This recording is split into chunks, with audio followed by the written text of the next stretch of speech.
নমস্কার। আজকে আবার শোনাব আমাদের পাড়ার কল্যাণদার কবিতা। কবিতার নাম সার্থক জনম মোর, কবি কল্যাণ ভট্টাচার্য।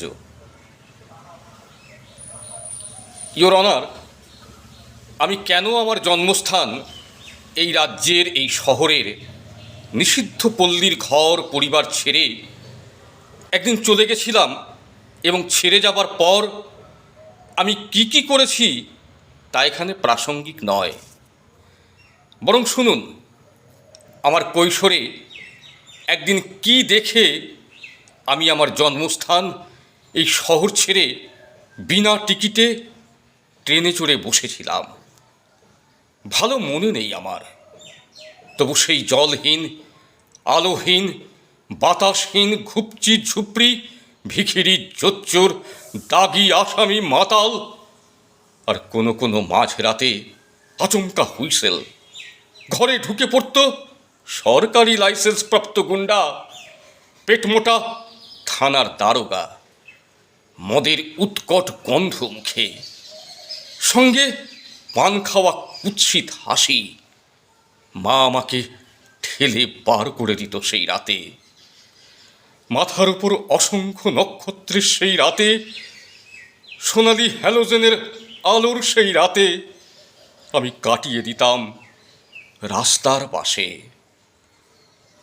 দেয়ালে ঠেস দিয়ে, ভয়ে, একা একা মশার কামড় খেতে খেতে। অভিজ্ঞতা থেকে আমি বলতে পারতাম, ভোরের আলো ফোটার ঠিক আগেই পেট মোটা দারোগাটা হাই তুলতে তুলতে বেরোবে আমাদের ঘর থেকে। এভাবেই রোজ রোজ মৃত্যুর চেয়ে ভয়ানক নরক দেখতাম আমি। আমার মতো আরও অনেক ঝুপড়িবাসী দেখত, আজও দেখে অনেকেই, দস্যু গরিব, সহায় সম্বলহীন অনেকেই। সেই ট্র্যাডিশন চলেছে আজও, বাধাহীন, বিচারহীন, বড় মাছ ছোট মাছকে গিলে খাবার মতো।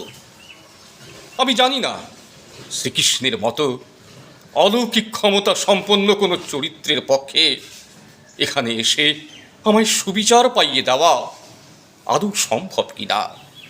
আমি জানি না এই জায়গা ছেড়ে চলে যাওয়ার আগে আমার শৈশব থেকে কৈশোরের দিনগুলো পর্যন্ত বেড়ে ওঠার সেই সব ভয়ানক রাতে ঘরে বিছানা আর মায়ের কোল থাকতেও কেন আমাকে বেশিরভাগ রাত কাটাতে হতো খোলা আকাশের নিচে ভয় পেয়ে, মশার কামড় খেয়ে, একাই। জানি না এসব প্রশ্নের উত্তর।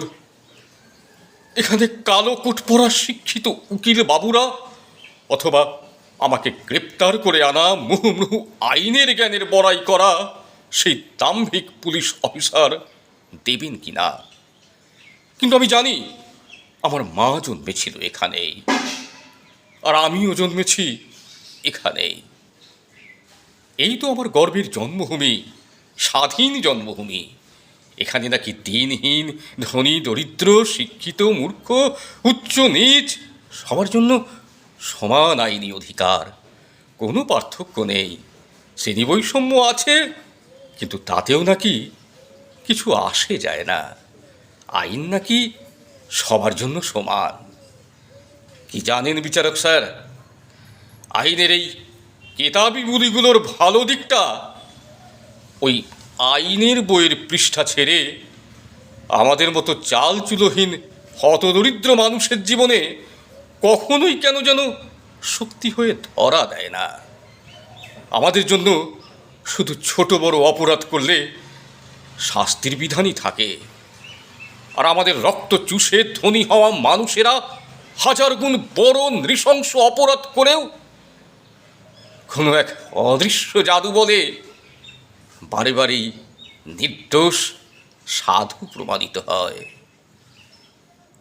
ইয়োর অনার, আমার কি ধর্ম আমি জানি না আমার বাবাকে, আমার মাও জানতো না এসব। আমার মা জন্মেছিল এখানে, এই ঝুপড়িতে। আমার দাদুকে তা ঠাহর করে বলতে পারেনি আমার দিদাও। সেক্ষেত্রে জাতপাতের কথা তো ওঠেই না। মা শুধু জানতো কে তার মা, আমিও তাই। আমার বাবা কে, বাবা কি, কেমন বুঝিনি কোনো দিন। ইয়োর অনার, আমি শুধু শুনেছিলাম যৌবন থাকতে থাকতেই ঝুপড়ি থেকে দালান, তা থেকে আধুনিক দামি 4 BHK ফ্ল্যাট পর্যন্ত পৌঁছতে পেরেছিল আমার মা। তারপর জীবনের লাথ খেতে খেতে ঝুপড়িতে ফিরেই সে মরে। আমার চোখ ঝাপসা হয়ে গলা বুজে আসার জন্য মাপ করবেন, কিন্তু এত বছর পর নিজের জন্মভূমি খুঁজতে এসে কি আমি দেখলাম।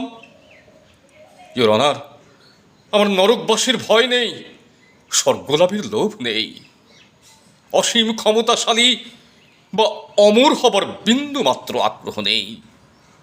শুধু এই ঝুপড়ির জন্য, এই জন্মভূমির জন্য আমার উপবাস, দুর্গাপুজো, কালী পুজো, ভাইফোঁটা, অষ্টপ্রহর প্রার্থনা, হোলি, 5 ওয়াক্ত নামাজ, রোজা, ঈদ, মহরমের উৎসবের দিনগুলোর জন্য আমার মন কাঁদে। ওগুলোই শুধু ফিরে পেতে চাই। এই চাওয়া কি অপরাধ? ইয়োর অনার, দয়া করুন, আমার মাতৃভূমি আমায় ফিরিয়ে দিন, ফিরিয়ে দিন। আমি আরো বড় সমাজ বিরোধী হয়ে ওঠার আগেই। নতুবা কি জানি, এবার হয়তো বড় কোনো অপরাধ করে ফেলব। বিচার শেষে শাস্তিস্বরূপ আপনি বা আপনার মতো কেউ রায় দেবেন হয়তো। To be hanged till death. নমস্কার।